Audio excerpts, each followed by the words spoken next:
हरे कृष्णा। आज हम लोग चलते हैं अपना 15 चैप्टर के 6 वर्स पे, यानी कि अध्याय नंबर 15 और श्लोक नंबर 6।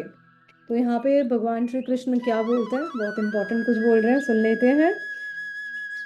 ना तत् भासयते सूर्य न शशांक न पावका यत गत्वा न निर्वतन्ते तत् धाम परमम मम।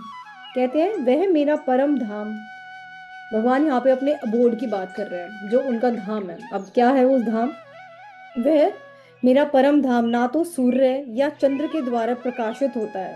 ठीक है, वहां पे कोई लाइट की जरूरत नहीं है कि हाँ जी हमने स्विच ऑन करा तो लाइट ऑन हो गया, स्विच ऑफ करा तो लाइट ऑफ हो गई है ना।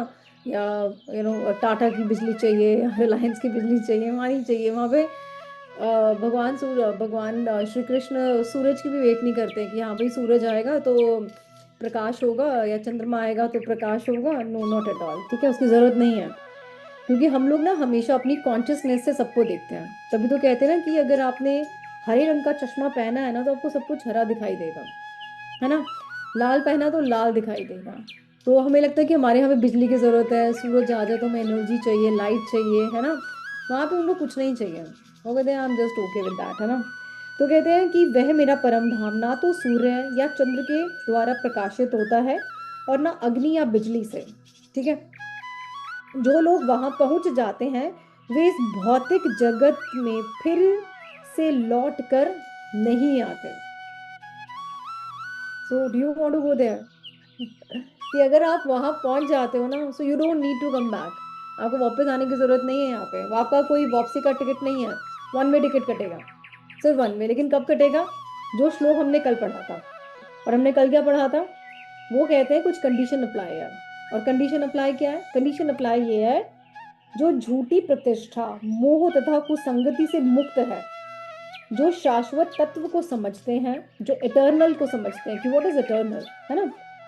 जिन्होंने भौतिक काम को नष्ट कर दिया है, जो सुख तथा दुख के द्वंद्व से मुक्त हैं और जो मोह रहित होकर परम पुरुष के शरणागत होना जानते हैं, वे उस शाश्वत राज्य को प्राप्त करते हैं।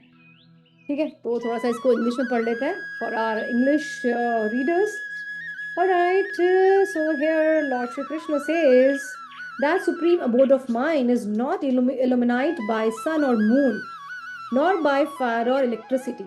ठीक है, those who reach it never return to this material world, but condition apply. And what is the condition? जो हमने previous श्लोक में पढ़ी थी, which is 15.5, यानी कि 15 चैप्टर का 5th वर्स। तो यहाँ पे भगवान श्री कृष्ण क्या बोलते हैं? भगवान श्री कृष्ण सारी लैंग्वेज बोल लेते हैं ना, ही इज मल्टीलिंगुअल।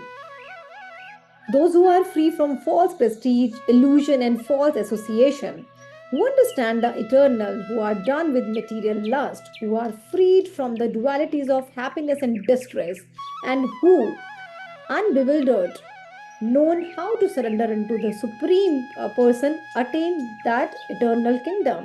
तो उन्होंने पहले तो आपको कंडीशन बता दी कि कंडीशन क्या है जी भाई मेरे इटर्नल अबोर्ड में आने की, है ना। फिर उन्होंने आपको ये भी बता दिया कि भैया जो मेरा इटर्नल अबोर्ड है वो कैसा दिखता है। पता तो लगना चाहिए ना कैसा दिखता है।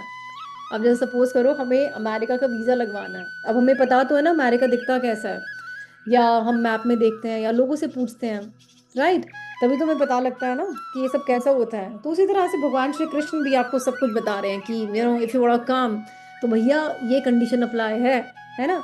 हमें अमेरिका में जॉब चाहिए तो कंडीशन अप्लाई क्या होती है? इंग्लिश मस्ट है ना। स्पीकिंग, अंडरस्टैंडिंग, राइटिंग, ये तीनों चीज़ें कंडीशन अप्लाई है, समझ में आना चाहिए, because that is a basic language. Same, अगर आपको भगवान के बोर्ड में जाना है, उनके धाम जाना है और अटेन करना है वो इटर्नल वर्ल्ड, है ना, जहाँ पे आपको कोई बिजली का बिल नहीं देना राइट। जहाँ पे आपको कोई गीजर का पानी का बिल बिल आता है वो नहीं देना है। वहाँ पे कोई मोटर नहीं चलानी पानी भरने के लिए, राइट जी। वहाँ पे आपको कपड़े सुखाने के लिए भगवान सूरज का वेट नहीं करना, है ना। कपड़े भी धोने की जरूरत नहीं है, जरूरत ही नहीं पड़ती है। वाई? बिकॉज वहाँ पे कोई पोल्यूशन नहीं है, कोई टाइम नहीं है। Basically eternal, what is eternal? जिसकी कोई बिगनिंग नहीं है, इसका कोई एंड नहीं है। हमारे इस मटेरियल वर्ल्ड में हर चीज की एक बिगनिंग है और हर एक चीज का एंड है। दिन शुरू होता है, खत्म भी होता है ना, राइट। हम सबकी एक मैन्युफैक्चरिंग डेट है तो एक एक्सपायरी डेट भी है। और कोई भी आप घर में चीज़ ले आओ, हर चीज़ की एक मैन्युफैक्चरिंग डेट है और तो एक एक्सपायरी डेट होती है ना। तो वो एटर्नल अबोर्ड है भाई मेरे, एंड अटेन कर लो। सिंपल सी चीज़ें बताइए, थोड़ी थोड़ी चीज़ें, कोई लंबी चौड़ी स्टोरी नहीं है। भगवान नहीं कहते करोड़पति बन जाओ, हाँ बनना ज़रूरी है क्योंकि मटेरियल वर्ल्ड में रहना वो भी इम्पोर्टेंट है ना। बट कहते हैं अंदर की सफाई कर लो, दैट इज इम्पोर्टेंट। ठीक है जी, चलो मिलते हैं फिर हम लोग कल। जय श्री कृष्ण, राधे राधे, धन्यवाद टू एवरीवन। और भगवत गीता डेली पढ़ो और मस्त रहो।